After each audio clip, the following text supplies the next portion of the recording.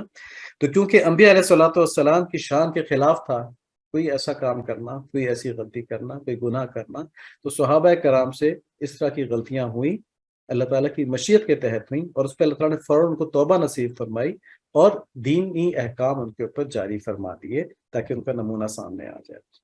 یہ ہو گئی ایک بات. لیکن اس کا مطلب یہ نہیں ہے کہ ان کے اخلاص اور الہیت پر شک کی جائے. یعنی دیکھیں نا، ان سے اگر غلطی ہوئی تو فوراً توبہ بھی تو کر لی، ٹھیک ہے. اور توبہ کرنے کا کیا مطلب ہے کہ اخلاص اور الہیت تھی، ٹھیک ہے. وقتی طور پہ غلطی لگ گئی، جیسے اندازہ ہوا کہ مجھ سے غلطی ہو گئی ہے تو اللہ تعالیٰ کا خشیت دل میں موجود تھی، اللہ تعالیٰ کی محبت دل میں موجود تھی، فوراً توبہ کر لی. لیکن جو باطل فرقہ ہے، جو گمراہ فرقہ ہے، وہ کہتا ہے کہ نہیں، یہ دنیا پرست ہے، نعوذ باللہ. انہوں نے دنیا کی لالچ کے اندر دین میں بہت سی باتیں غلط ڈال دی اور بہت سے لوگوں کو، اہل بیت کو، ان کے حق نہیں دیے. یہ بہت بڑی گستاخی ہے، یہ بہت بڑی گستاخی ہے. اور تاریخ شاہد ہے کہ اہل بیت ان حضرات سے محبت رکھتے تھے اور یہ اہل بیت سے محبت رکھتے تھے. تو ابھی ہم تاریخ کو تو چھوڑیں، ابھی قرآن اور حدیث کو بھی دیکھیں گے. پہلے بھی ہم دیکھ چکے ہیں، آج ہم مختصر ایک قرآن شریف کی آیت اور ایک حدیث دیکھیں گے اس سلسلے میں. یہاں تک کی باتوں کا خلاصہ یہ ہوگا کہ شیطان کا حربہ یہ ہے کہ امت کو صحابہ کرام سے کاٹ دیا جائے اور خرافات میں الجھا دیا جائے اس کے بعد، کیونکہ پھر صحابہ کرام سے کٹ گئے تو ہر ایک کا اپنی اپنی مرضی کا دین ہے. ابھی تو یہ ہوتا ہے نا کہ ہم صحابی تک پہنچتے ہیں، کسی حدیث میں کہتے ہیں یہ صحابی سے راوی روایت کی گئی ہے اور یہ بیچ میں لوگ جو ہیں یہ سچے ہیں، سارے مشہور ہیں، تو پھر ہم کہتے ہیں یہ ٹھیک ہے نا. لیکن جب ہم صحابہ پہ سے اعتماد اٹھ جائے گا تو ساری حدیثوں کو پھر ذخیرہ ضائع ہو جائے گا. ٹھیک، کیا پتہ کس صحابی نے کیا کہا، کیا نہیں کہا، سچ کہا کہ وہ نعوذ باللہ غلط کہا. ٹھیک ہے، تو اس طرح پورے دین کی بنیاد بیٹھ جائے گی. اب ہم دیکھتے ہیں کہ صحابہ کرام جو ہیں ان کے بارے میں قرآن شریف کیا کہتا ہے. سورہ حجرات کی آیت نمبر 7. اس سے پہلے پروگرامز میں ہم بہت سی آیات صحابہ کرام کی شان میں بتا چکے ہیں. آج ایک اور ہم آیت بتا رہے ہیں، اس کے علاوہ بھی بہت سی آیات ہیں. اللہ تعالیٰ فرماتے ہیں کہ اللہ تعالیٰ نے محبت ڈال دی تمہارے دلوں میں ایمان کی اور کھبا دیا اس کو تمہارے دلوں میں، یعنی راسخ کر دیا. کھبا دیا یعنی ٹھوک دیا، راسخ کر دیا تمہارے دلوں میں ایمان کو. ایک چیز کہ ان کی محبت ڈال دی گئی، ایمان کی محبت دلوں میں ڈال دی. اللہ تعالیٰ نے ڈال دی تو چلی گئی نا، پھر یہ تو نہیں کہ مطلب ڈالی تو تھی مگر صحیح طرح بیٹھ نہیں پائی اندر. اللہ تعالیٰ کہہ رہے ہیں کھبا بھی دی میں نے.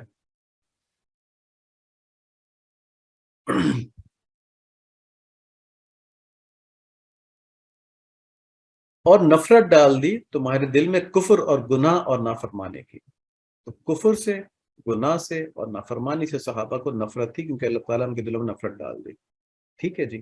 اب جو ان سے غلطی بھی وہ اجتہادی غلطی ہے، ٹھیک ہے، وہ جان بوجھ کے نہیں کی گئی، اجتہادی غلطی ہے. یا پھر اس کو یوں سمجھ لیں، یہ بڑا اہم علم ہے، نازک بات ہے، اس لیے ان باتوں کو کرنا نہیں چاہیے، مگر کیونکہ آج کل بچے سوال کر سکتے ہیں تو اس لیے جواب دیا جا رہا ہے یہاں پہ کہ یا وہ اجتہادی غلطی ہے، یا اللہ تعالیٰ نے کسی چیز کو امت کے سامنے لانے کے لیے کوئی خاص غلطی صحابہ کرام سے کروائی تاکہ اس کے اوپر دین کا حکم نافذ ہو جائے.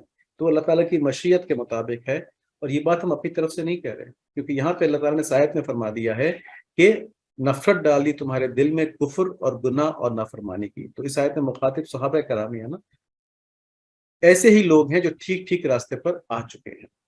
ٹھیک ہے جی. تو یہ تو آیت ہوگی صحابہ کرام کے دین کی حرمت کے بارے میں، دین کے، ان کا دین بالکل ٹھیک ہے اور وہ غلطی نہیں کر سکتے، دنیا پرستی نہیں کر سکتے، کیونکہ ان کے دل میں اللہ تعالیٰ نے نفرت ڈال دی ہے دنیا پرستی سے، کفر اور گناہ اور نافرمانی سے. کفر، گناہ، نافرمانی دنیا پرستی ہے نا کلیکٹیولی.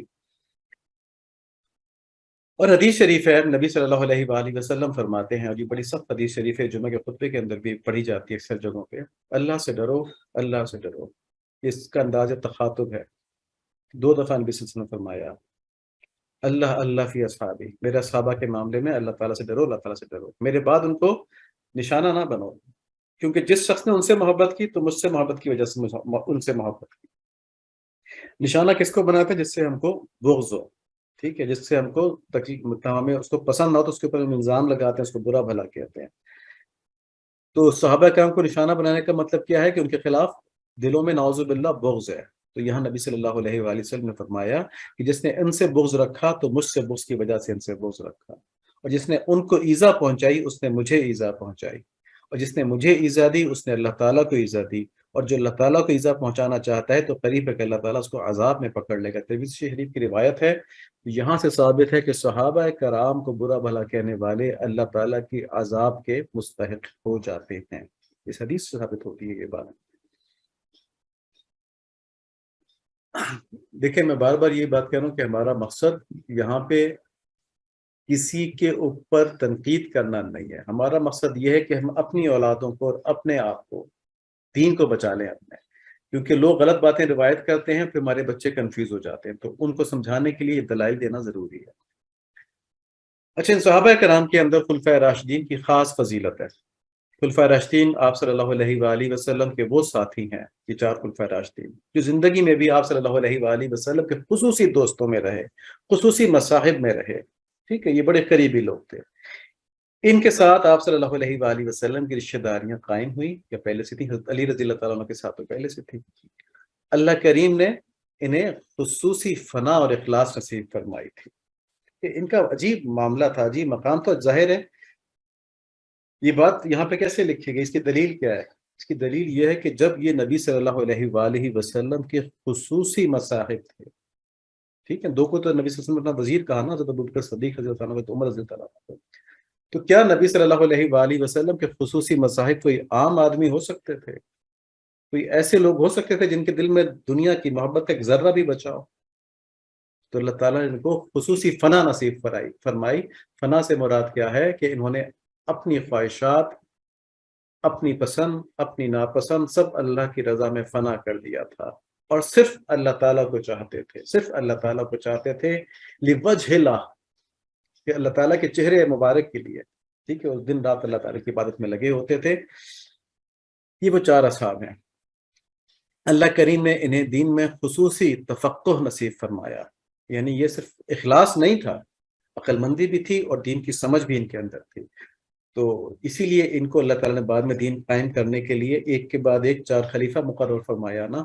ہم اس کو اس طرح کہتے ہیں کہ جب یہ خلیفہ بنے، دین کو قائم کرنا تھا نا، نبی صلی اللہ علیہ وآلہ وسلم کے دور تک تو دین آپ صلی اللہ علیہ وآلہ وسلم کی وجہ سے قائم تھا، اب اس کے بعد دین نے اپنی قوت کی بنیاد پہ قائم ہونا تھا، تو اس کے لیے اللہ تعالیٰ نے چار خلفائے راشدین بھیجے جنہوں نے دین کو مستحکم کر دیا، اس کے ڈو اور ڈونٹس جو تھے وہ کر کے دکھا دیے وہاں پہ۔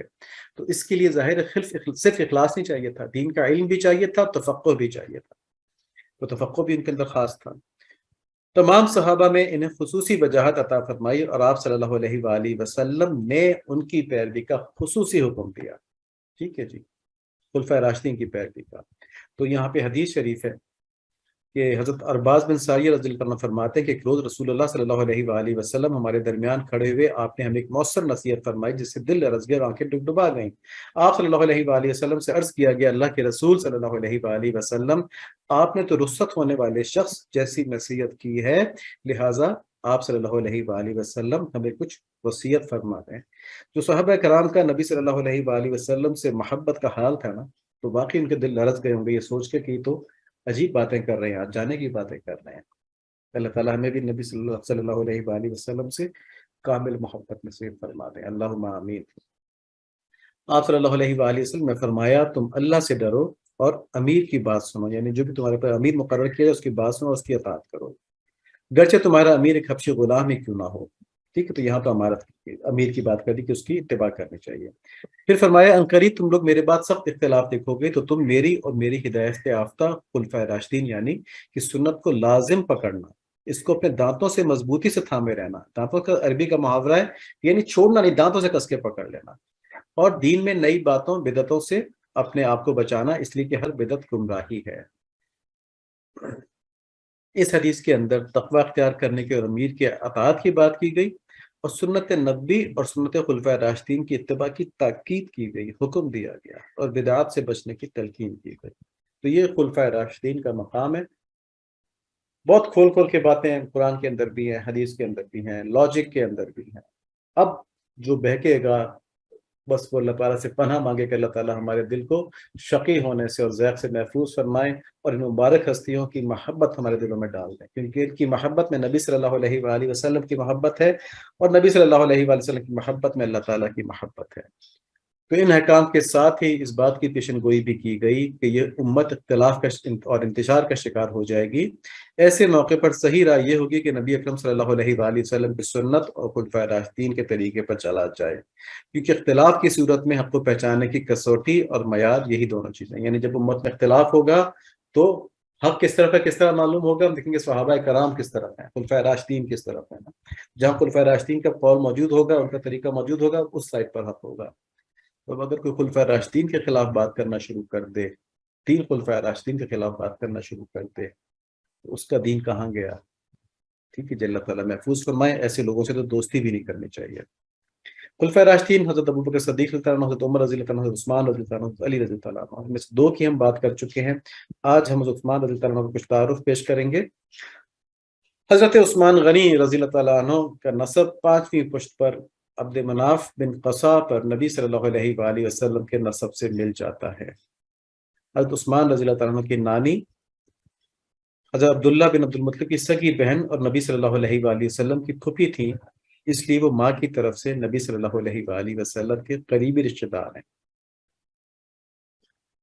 آپ سابقین اولین میں تھے، یعنی کہ جو صحابہ کرام بالکل شروع میں ایمان لے کے آئے تھے، تو ان میں حضرت عثمان رضی اللہ عنہ بھی تھے۔ حضرت ابوبکر صدیق رضی اللہ عنہ کے ذریعے نبی صلی اللہ علیہ وآلہ وسلم کے پاس حاضر ہوئے اور ایمان لے کے آئے، اور آپ عشرہ مبشرہ میں سے بھی ہیں۔ تمام خلفائے راشدین عشرہ مبشرہ میں سے ہیں، یعنی ان 10 اصحاب میں سے ہیں رضی اللہ تعالیٰ عنہ جن کے کہ نبی صلی اللہ علیہ وآلہ وسلم نے اپنی زندگی میں جنتی ہونے کی خوشخبری سنا دی گئی تھی۔ آپ کی کنیت ذو النورین ہے، یعنی دو نور والے، کیونکہ نبی صلی اللہ علیہ وآلہ وسلم نے اپنی 2 صاحبزادیوں کا نکاح آپ سے فرمایا تھا۔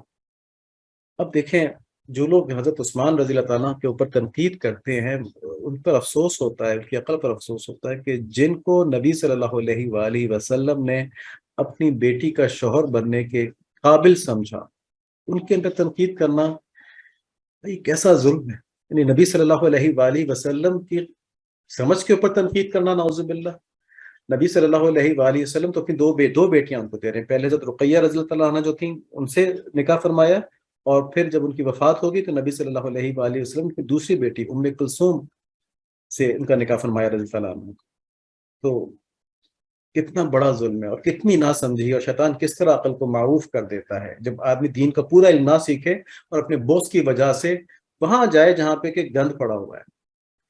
دیکھیں، باغ کے اندر جائے نا تو ایک ہوتی ہے شہد کی مکھی، وہ پھولوں کے ارد گرد گھوم رہی ہوتی ہے، پھولوں سے رس چوس رہی ہوتی ہے، اور ایک ہوتی ہے گند والی مکھی، وہ تمام پھولوں کو چھوڑ کے جس کونے میں گند پڑا ہوگا نا، گو پڑا ہوگا، اس جگہ جا کے بیٹھ جائے گی گند کے اوپر۔ تو اللہ تعالیٰ ہمیں ان گند والی مکھیوں سے بچائیں اور دین کا صحیح علم نصیب فرمائیں، اللہم آمین۔ اہل سنت والجماعت یعنی وہ لوگ جو نبی صلی اللہ علیہ وآلہ وسلم کی سنت اور صحابہ کی جماعت کے پیچھے چلتے ہیں، ان کا عقیدہ یہ ہے کہ سب سے افضل حضرت ابوبکر صدیق رضی اللہ تعالیٰ عنہ ہے، پھر حضرت عمر رضی اللہ تعالیٰ عنہ ہے، اس کے بعد حضرت عثمان بن عفان رضی اللہ تعالیٰ عنہ ہے، اور یہ تیسرے خلیفہ ہیں نبی صلی اللہ علیہ وآلہ وسلم کے مسلمانوں کے اوپر۔ حدیث کے اندر نبی صلی اللہ علیہ وآلہ وسلم کی زبانی حضرت عثمان رضی اللہ عنہ کے لیے جنت کی بشارت، ان کی شہادت کی خبر، ان کی حیاداری کی خبر، سخاوت اور جمع قرآن اور متعدد فضائل مذکور ہیں جو ہم انشاءاللہ آئندہ دیکھیں گے۔ یا اللہ ہماری ان کوششوں کو قبول فرما لیجئے اور ہمیں دین ایمان کے اوپر یا اللہ ثابت قدم فرما لیجئے۔ یا اللہ ہمیں فتنوں سے بچا لیجئے، اپنی کمزوریوں سے بچا لیجئے، اور ہمیں ایسی زندگی نصیب فرمائیے کہ آپ صلی اللہ علیہ وآلہ وسلم کے سامنے جب ہمارے اعمال پیش ہوں تو بہت خوش ہو جائیں کہ میرے امتی کتنا اچھا کام کر رہے ہیں۔ اللہم آمین۔ سبحانک اللہم و بحمدک، اشہد ان لا الہ الا انت، استغفرک و اتوب الیک، وصلی اللہ علیہ وسلم۔ السلام علیکم ورحمۃ اللہ وبرکاتہ۔